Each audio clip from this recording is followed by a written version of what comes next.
मुखिया के घर तांत्रिक महाराज और ऋषिधर बाबा दोनों बैठे हुए थे और ये सभी काफी परेशान दिख रहे थे। तांत्रिक महाराज, मेघना दिल्ली में है ये तो हमें पता है, लेकिन इतने बड़े शहर में जाकर उसे ढूंढना बहुत ही मुश्किल होगा। पिताजी, हमारे पास और कोई रास्ता भी तो नहीं है, हमें वहां जाना ही पड़ेगा। अनुज बेटा, तुम दिल्ली जाने की तैयारी करो।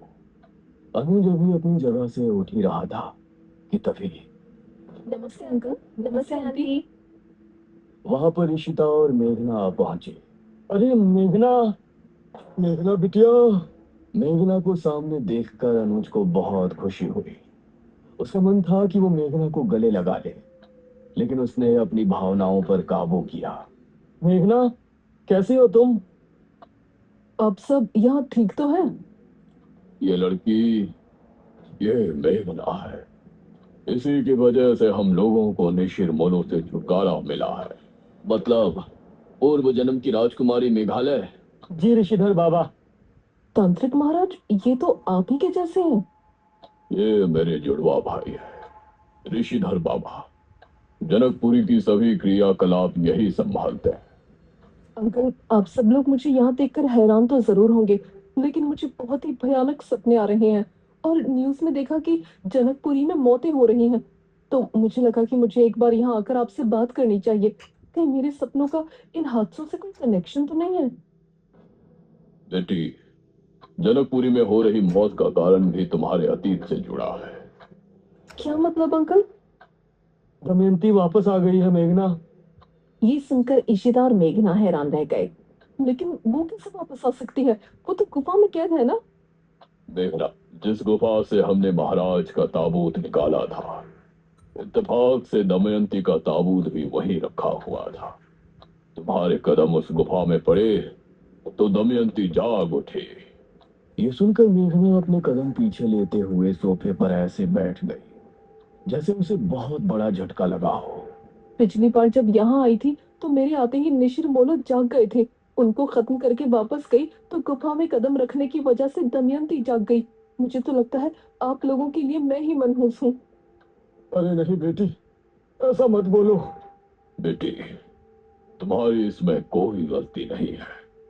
तुम तो भलाई करने गई थी।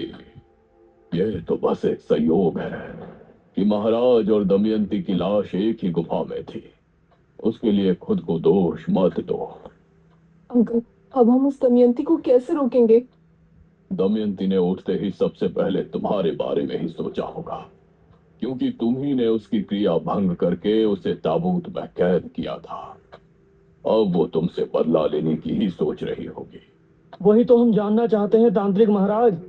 अब हम उसका मुकाबला कैसे करेंगे? ये सवाल बहुत मुश्किल है अनुज बेटा। पिछली बार जिस तरह राजकुमारी मेघालय यानी मेघना ने उसे कैद किया था, उस विधि को वो अब पहले ही जानती है। हमें उसे खत्म करने के लिए कोई नया रास्ता निकालना होगा, लेकिन कैसे करेंगे? वह बहुत शक्तिशाली हो चुकी है। इस तरफ दमयंती गुफा के अंदर बैठी हुई थी। सही कहा।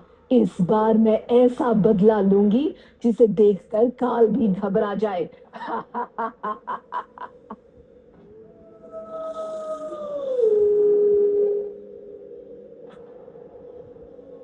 रात के करीब 2 बजे के समय पुराने किले में तांत्रिक महाराज और निशिधर बाबा दोनों ध्यान मग्न बैठे थे। दोनों योग मुद्रा में थे और उनकी आंखें बंद थी। इशिता, मेघना और अनुज एक तरफ, मुखिया और ठकुराइन दूसरी तरफ बैठे थे। तभी अनुज धीरे से मेघना से बोला, मेघना, वैसे एक बात कहूं? हाँ कहो। तुम्हारे जाने के बाद तुम्हारी असली मौजूदगी का एहसास हुआ मुझे। इस पर मेघना ने अनुज की तरफ देखा। अब मतलब तुम्हारे यहाँ से जाने के बाद एक दिन के अंदर ही मैं इतना ऊब गया था, गांव में मन ही नहीं लग रहा था। कभी कभी तो मैं ये सोचता था कि निशिर इस गांव से गए ही क्यों, और क्यों तुम्हें यहाँ से जाना पड़ा। ओह अच्छा। वैसे अनुज, कि तुमको इतनी ही प्यारी लगती है तो इसे गांव में ही रोक लो ना। इशिता, तुमको दिख नहीं रहा यहाँ क्या सिचुएशन चल रही है? तुम दोनों प्लीज चुप हो जाओ।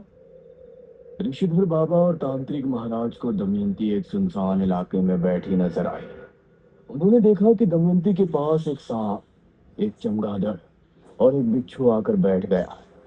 दमयंती ने उन तीनों की तरफ एक बार देखा और फिर जोर जोर से हंसने लगी। तभी तांत्रिक महाराज और ऋषिधर बाबा दोनों ने आंखें खोली। तांत्रिक महाराज, क्या देखा आपने? कुछ पता चला? हमने देखा कि दमयंती के पास बिच्छू, चमगादड़ और सांप बैठा हुआ है। यह सुनकर सभी ने एक दूसरे की तरफ देखा। इसका क्या मतलब है? इसका मतलब है कि इन तीनों जहरीले जीव जंतु के साथ वो अपनी किसी भयानक क्रिया को अंजाम देने वाली है। इस तरफ दमयंती धीमे कदमों के साथ राजमहल की तरफ बढ़ रही थी। उसने राजमहल के मुख्य द्वार को खोला और मुस्कुराते हुए अंदर चली गई। उसने देखा वो सिंहासन जिस पर वो कभी बैठा करती थी, वो ठीक उसके सामने है। आखिर हम हमारे राजमहल में वापस आ ही गए।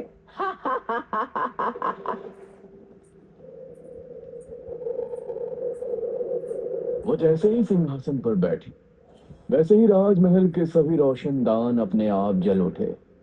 देखते ही देखते पूरा राजमहल दीपों से जगमगा उठा। तभी अचानक गलियारे से उसे एक आवाज सुनाई दी। महारानी दमयंती। ये किसी के सिसकने की आवाज थी, जिसे सुनकर दमयंती के चेहरे पर आई खुशी उड़न छू हो गई। दमयंती सिंहासन से उठी और गलियारे की तरफ बढ़ गई।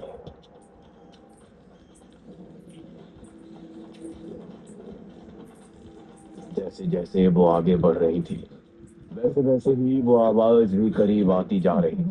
महारानी दमयंती। एक बड़े से दरवाजे के सामने जाकर वो रुक गई और दरवाजे को गौर से देखने लगी। कौन है वहां? और दरवाजा खुल गया और दमयंती को सामने वही लबादे वाला शख्स नजर आया। दमयंती उसको देखकर मुस्कुराई। महारानी दमयंती, आप आ गई। ये कहते हुए उस शख्स ने अपने चेहरे से नकाब हटाया। वो एक काली चमड़ी वाला बदसूरत सा आदमी था। उसके चेहरे पर खुशी थी और आंखों में खुशी के आंसू। हाँ, हम आ गए वीरेंद्र। मुझे पता था कि एक न एक दिन आप जरूर आएंगे, इसलिए मैंने उस क्रिया को 400 साल तक जारी रखा, जिसे मैं आपके जिंदा रहते हुए आपकी शक्तियां बढ़ाने के लिए किया करता था। मैं तुमसे बहुत खुश हूँ वीरेंद्र, बहुत ज्यादा खुश। मेरे यहाँ पहुंचने के साथ साथ तुम्हारी महाक्रिया के 400 साल भी पूर्ण हो चुके हैं। अब तुम चाहो तो महल से बाहर जा सकते हो, लेकिन महल से बाहर जाते ही क्रिया बंधन टूट जाएगा और फिर तुम मनुष्य योनि में वापस चले जाओगे, जिसमें तुम बढ़ती उम्र के साथ बूढ़े भी हो जाओगे और तुम्हें मौत भी आ जाएगी। लेकिन महारानी, अगर ऐसा हुआ तो फिर हम जीवित कैसे रहेंगे? हमारे साथ ये नहीं होना चाहिए। तुम चिंता मत करो वीरेंद्र, मैंने तुमको सिर्फ बताया है। तुम अमर नहीं तो क्या? मैं तो अभी अगले 600 साल तक अमर हूँ। मेरी शक्तियों के इस्तेमाल से मैं तुमको कुछ नहीं होने दूंगी। धन्यवाद महारानी। अब मैं आपके लिए बाहरी कार्य भी करना चाहूंगा। आपके दुश्मनों से बदला लेने के लिए आपकी मदद करना चाहता हूँ। बहुत अच्छे वीरेंद्र, हमें भी तुम्हारी जरूरत पड़ेगी। ये कहकर दमयंती ने वीरेंद्र के सर पर हाथ रखा और मंत्र पढ़ने लगा। तभी वीरेंद्र की आंखें एकदम सफेद हो गई और उसके चेहरे से अजीब सा तेज निकलने लगा।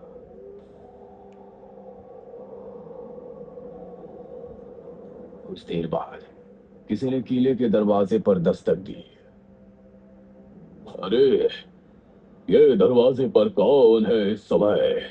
अनुज और मुखिया ने उठकर दरवाजा खोला तो सामने एक आदमी खड़ा था। मुखिया जी, जल्दी चलिए, मेरी पत्नी को ना जाने क्या हो गया है। वो अजीब हरकतें कर रही है, कभी चिल्ला रही है, कभी हंस रही है तो कभी रो रही है। उसने मुझ पर हमला भी किया है और अब जंगल में भाग गई है। हे भगवान, अब ये क्या नई मुसीबत है। ठीक है, हम अभी चलते हैं। अब ये सभी उस आदमी के साथ जंगल की तरफ रवाना हो गए। जंगल इस समय बहुत सुनसान लग रहा था। वो आदमी आगे आगे चल रहा था और ये सभी उसके पीछे थे। वो आदमी अब कुछ बोल भी नहीं रहा था। अरे ओ भाई, कहाँ ले जा रहे हो तुम हमें? चलते चलते इतनी देर हो गई है। हाँ बेटा, तुम्हारी बीवी भी कहीं नजर नहीं आ रही है।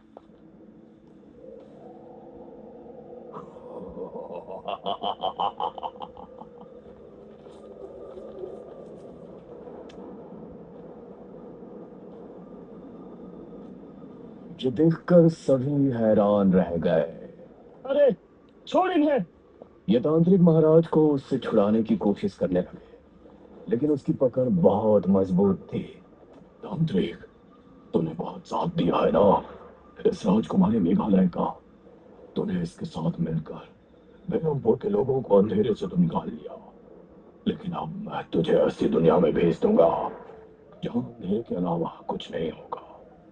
अभी तो मैं जा रहा हूँ, क्योंकि महारानी दमयंती क्या करने वाली है उसे देखने के लिए तुझे जिंदा रहना है। फिर मैं आऊंगा सिर्फ कुछ दिनों बाद, और फिर तुझे ले जाऊंगा मौत के अंधेरे में। ये कहकर वो तांत्रिक महाराज को छोड़ वहां से बिजली की रफ्तार से निकल गया। ये सभी तांत्रिक महाराज के पास पहुंचे। तांत्रिक महाराज, आप ठीक हैं? हाँ, हम ठीक है। ये कौन था महाराज? इस पर मेघना ने अनुज से कहा। अनुज और ऋषिता, तुम दोनों को याद है जब हम पहली बार राजमहल गए थे तो एक लबादे वाला शख्स हमारे पीछे आया था? हाँ याद है, वो हमारे पीछे भी आया था। हाँ याद है, वो हमारे पीछे भी आया था। हाँ, बेरमपुर पुराण में भी हमने पढ़ा था कि दमयंती के मरने के बाद भी वो पुजारी राजमहल के ही एक कमरे में कैद हो गया था, जिसको दमयंती ने अपनी शक्तियां बढ़ाने के लिए राजमहल के कमरे में बंधित किया था। इसका मतलब अब दमयंती ने इसे आजाद कर दिया है। तांत्रिक महाराज, वो आपको अपने साथ ले जाने की चेतावनी देकर गया है। हमारी परवाह छोड़ो, वो क्या कर रहा था उस पर ध्यान दो। दमयंती कुछ बहुत ही भयानक करने वाली है। तभी चारों तरफ से चमगादड़ और कौवों की भयानक आवाजें गूंजने लगी। उन्होंने देखा कि आसमान में लाखों कौवे और चमगादड़ एक साथ उड़ रहे हैं। जमीन पर कई सांप एक साथ निकल कर रेंग रहे हैं। हवा का रुख भी बहुत तेज हो गया था। धुंध बहुत ज्यादा बढ़ गई थी, मानो कोई तूफान आ गया हो। ये सब क्या हो रहा है तांत्रिक महाराज? सभी वापस गांव की ओर चलो, अभी यहाँ रुकना उचित नहीं है। ये सभी अब वापस किले की तरफ निकल गए। मेघना बहुत ही गहरी सोच में डूबती जा रही थी। उसे किसी बड़ी अनहोनी का एहसास हो रहा था। तांत्रिक महाराज और ऋषिधर बाबा किले में ही ठहर गए और ये सभी मुखिया के घर आ गए।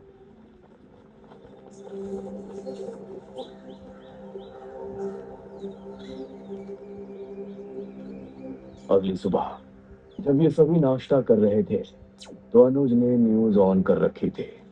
भारत में पहली बार एक ऐसी घटना घटी है जो देखने वालों के दिमाग को बौखला रही है। बेरमपुर, जनकपुरी और इनके आसपास जितने भी शहरी इलाके हैं, उन इलाकों से चमगादड़ और कौवे एक ही समय में आसमान में उड़ एक ही दिशा में जा रहे हैं। जंगलों से सांप अपने बिलों से निकलकर एक ही दिशा में रेंग रहे हैं। लोगों का कहना है कि सभी कौवे और चमगादड़ जनकपुरी के जंगल की तरफ गए थे और उसके बाद कहाँ गायब हो गए ये किसी को समझ नहीं आ रहा है। ये सुनकर सभी हैरान रह गए। हे भगवान, मतलब वो सभी सांप, कौवे और चमगादड़ जनकपुरी गए हैं? ये बात हमें जल्द ही तांत्रिक महाराज को बतानी चाहिए। अंकल, आप और आंटी यहीं रुकिए, हम तीनों तांत्रिक महाराज के पास जाते हैं। अनुज, इशिता और मेघना उसी समय किले पर पहुंचे।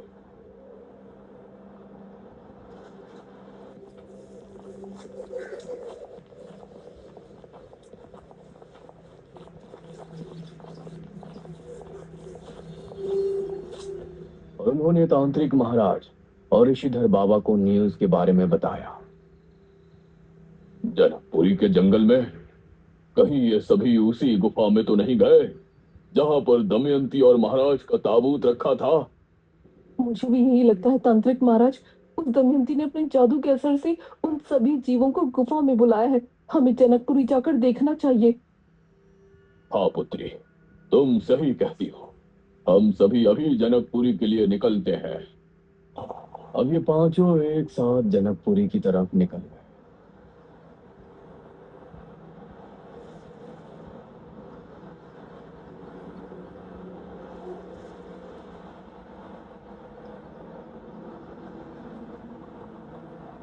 और वहां पहुंचते हुए इनको शाम हो गई। वहां पहुंचने पर इन्होंने जनकपुरी के लोगों को चौक पर जमा किया। ऋषिधर बाबा, अच्छा हुआ आप आ गए। क्या हुआ आप लोगों को? आप यहाँ जमा क्यों हैं? ऋषिधर बाबा, कल रात हमने करोड़ों चमगादड़ और कौओं को उसी गुफा की तरफ जाते हुए देखा है जहाँ से तांत्रिक महाराज महाराज विश्वजीत का ताबूत लेकर गए थे। हम उस गुफा में जाने के लिए ही यहाँ आए। आप लोग यहीं रुककर हमारे वापस आने तक का इंतजार करें। गांव के लोगों से बात करके ये पांचों अब गुफा की तरफ रवाना हो गए। महारानी, वो सभी गुफा की तरफ ही आ रहे हैं, आपको मारने के इरादे से। मुझे मारने के इरादे से? कुछ देर चलने के बाद ये सभी गुफा पर पहुंचे।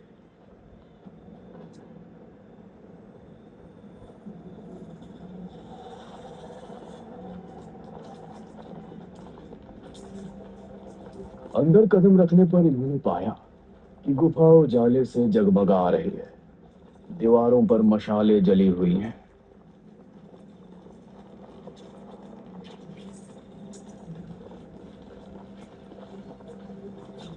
इन्होंने देखा कि दमयंती जमीन पर अग्निकुंड के सामने बैठी है और उसके चारों तरफ कौवे, चमगादड़ और सांप और बिच्छू जमा है।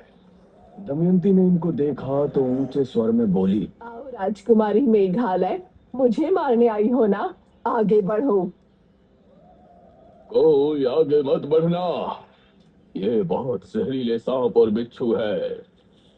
डरो नहीं राजकुमारी मेघालय, तुमको मैं इतनी आसान मृत्यु नहीं देने वाली। अभी तो तुमको बहुत बड़ा इम्तिहान देना है। 400 साल पहले तुमने पूरे राज्य को अपने उस मृत्युंजय अमृत के जरिए एक महामारी से बचाया था ना? अब देखना, अब पूरा भारतवर्ष महामारी में डूब जाएगा। बचाया जाए तो बचा लेना। इतना कहकर दमयंती ने मंत्र पढ़ना शुरू किया और सभी बिच्छू और सांप इन पांचों की तरफ दौड़े। अरे, सभी जल्दी से बाहर निकलो, जल्दी! ये सभी तेजी के साथ गुफा से बाहर भाग निकले और इनको बाहर निकलता देखकर वो सभी सांप और बिच्छू वापस से गुफा के अंदर चले गए। चंदर क्या कर रही है? कुछ भी समझ में नहीं आ रहा है। तभी इन सभी ने एक बहुत ही अजीब दृश्य देखा। गुफा के मुंह से एक बेहद काला धुआं निकलने लगा। ये क्या है? वो धुआं निकलकर आकाश में फैलने लगा और हवा में घुलने लगा, मानो चारों तरफ अंधेरा छा गया हो। धुएं में एक बेहद खतरनाक झल थी। इन सभी को खांसी होने लगी और सांस लेने में परेशानी होने लगी। एक एक करके सभी बेहोश होने लगे। अनुज, मेघना अनुज की तरफ भागी और अनुज भी उसी की तरफ आ रहा था, लेकिन ये एक दूसरे से मिलते इससे पहले ही दोनों की सांसें उखड़ी और ये दोनों भी बेहोश हो गए।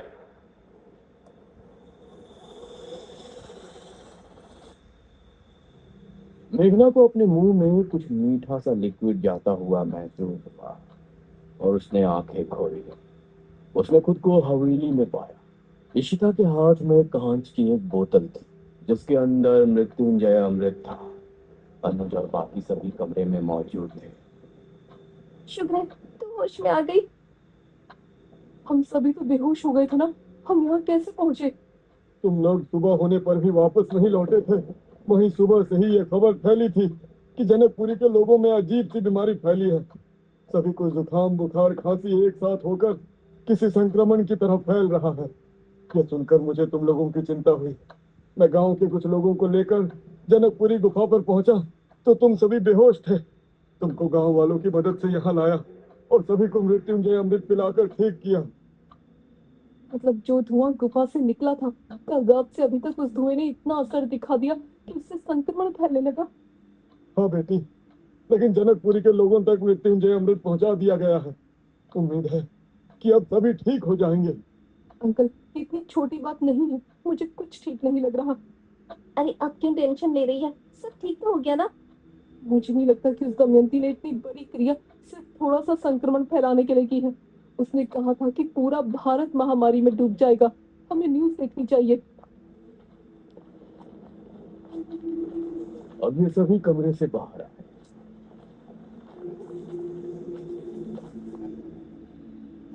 और फिर अनुज ने टीवी ऑन किया। कुछ ही दिनों में घटी इस घटना से भारत में हड़कंप मच गया है। लोग कह रहे हैं कि सन 2020 एक बहुत ही बड़ा मनहूस साल है, क्योंकि इस साल एक बहुत ही बुरी बीमारी सामने आई है। खांसी जुकाम के मामले इतने बढ़ते जा रहे हैं जिनकी कोई गिनती नहीं है। डॉक्टर्स का कहना है कि पहली बार खांसी जुकाम और बुखार जैसी बीमारी किसी के करीब जाने से फैल रही है और इसका कारण पता लगाना नामुमकिन रहा है। ये खबर सुनकर मेघना और ज्यादा परेशान हो गई। मेघना, मुझे कुछ समझ आ रहा है यार। क्या समझ आ रहा है तुझे? सांप बिच्छू चमगादड़, इन तीनों जीव में बहुत ज्यादा मात्रा में जहर होता है। दमयंती ने अपने काले जादू की क्रिया में इनका इस्तेमाल किया है। इसीलिए जो धुआं गुफा से बाहर निकला था उसमें इन तीनों के जहर का असर होने की वजह से ये एक वायरस बनकर फैल गया है, जिसकी वजह से लोग बीमार हो रहे हैं। हे भगवान, अगर ये ज्यादा फैल गया तो पूरे इंडिया के लोगों को कहाँ तक मृत्युंजय अमृत पिलाएंगे? अब मुझे समझ आ रहा है कि उसने मुझे वो चुनौती क्यों दी थी। अब क्या होगा तांत्रिक महाराज? इस विपदा का हल तो हमारे भी समझ नहीं आ रहा। वैसे देखना, मुझे नहीं लगता कि ये बीमारी ज्यादा दिन तक चलने वाली है। कुछ ही दिनों में हवा से वो वायरस खत्म हो जाएगा तो सब अपने आप ठीक होना शुरू हो जाएंगे। इस पर मेघना एक पल को शांत रही। उम्मीद तो ऐसी ही है।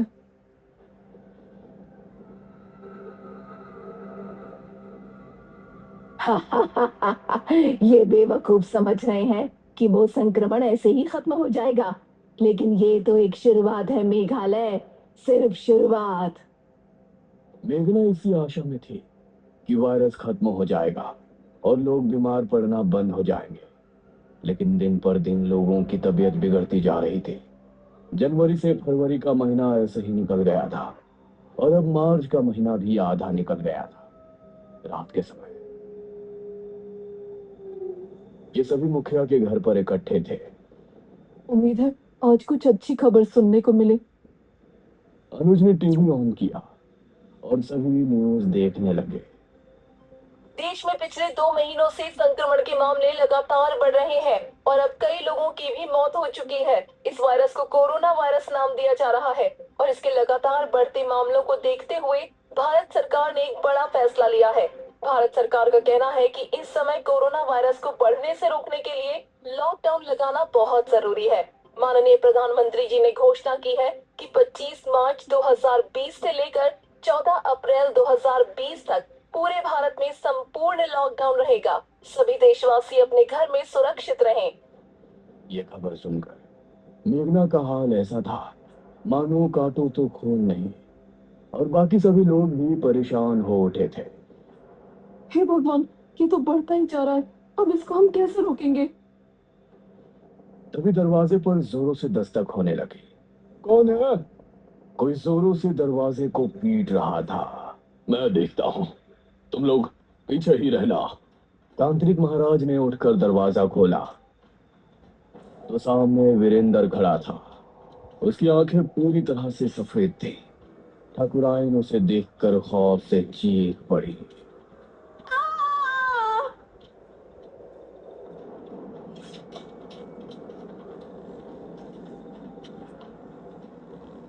और उनको घसीट कर ले जाने लगा। तांत्रिक महाराज! ये सभी बाहर की तरफ भागे, लेकिन तभी दरवाजा अपने आप बंद हो गया। कोई तांत्रिक महाराज को बचाओ! ये सभी खिड़की से उन्हें देख रहे थे। वीरेंद्र तांत्रिक महाराज को घसीटते हुए जंगल की तरफ ले जा रहा था।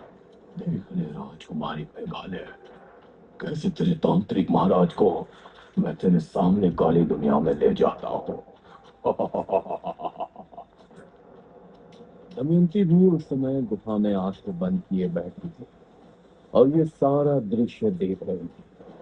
ये सभी बेबस थे। इन सभी की आंखों से आंसू निकल रहे थे।